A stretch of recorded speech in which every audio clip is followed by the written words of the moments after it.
Então, pessoal, vamos para esse exemplo, tá certo? Esse outro exemplo, que diz o seguinte: considere, por exemplo, a reação genérica balanceada esquematizada a seguir, na qual duas substâncias A e B reagem entre si na proporção de AA mais BB, produzindo duas novas substâncias, C e D, na proporção de C mais DD, certo? Aqui os coeficientes. Então, tá aqui os reagentes formando os produtos. No início da reação, que está no tempo zero, tem-se apenas a substância A e B, né? Só elas que vão reagir, os reagentes, né? Uma vez iniciado o processo, as quantidades das substâncias A e B vão diminuindo, né? Vão sendo consumidas progressivamente, enquanto começam a surgir as novas substâncias, C e D, em quantidades que vão aumentando até que a reação se complete, certo? Que são os produtos, né? Que vão ser formados. Então, aqui tem. Considere, por exemplo, que durante essa reação genérica, né, citada, tenha sido medida a concentração em quantidade de matéria, os mols por litro, né, da substância A e da substância C produzida. Então, nós temos a A, que é um reagente, e C, que é um produto, em intervalos de tempos regulares, obtendo-se o resultado descrito a seguir. Então, vamos ver a tabela, né? Então, nessa tabela, nós temos aqui o tempo, ó, que foi, ó, de 0, 5, 10, 15, 20 e 25 minutos. E depois nós temos as quantidades que foi consumida, ó, de A foi 8,5, foi diminuindo, ó, 7, 5,5, 4, 2,5 e 1 mol por litro. C, como foi produzido, ele foi aumentando, né? Que A foi consumindo e C foi se formando. Então, C estava em 0, a formação, e depois teve 0,5, 1, 1,5, 2, 2,5 na formação.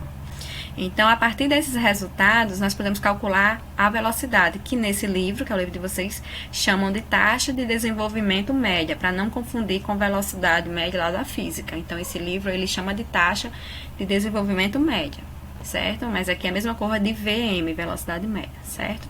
Então, ele quer que a gente faça a taxa de desenvolvimento média em função de A e de C, no intervalo de tempo que quisermos, qualquer um intervalo aqui de tempo, ó, de 5 a 15, de 20, de 10 a 20, certo? Só que aqui ele pediu a taxa de desenvolvimento média da reação em função da substância A, então ele quer de A, consumida no intervalo de tempo de 5 e 20 minutos, então daqui pra cá, tá certo? Então aqui, ó, TD, que é a taxa de desenvolvimento média, a velocidade média, é a variação de A sobre a variação de tempo. Então, a variação de A, ele quer de qual, né? Ele quer daqui, de 5 a 10, tá certo? Então, o inicial foi 7 e o final foi 2,5, né? Então, vai ser 2,5 menos 7. E o tempo, o final foi 20, tá aqui, 20, e o final, 5. Então, 20 menos 5. Aqui, você diminuindo, dá 2,5 menos 7 dá 4,5. E 20 menos 5, 15. Tá negativo, mas vocês podem deixar positivo, porque a gente coloca aqui em módulo, tá certo? Então, só é dividir 4,5 dividido por 15 dá 0,3 mol por minuto, né? Ó, mol por minuto. Então, já encontramos o que foi consumido de A.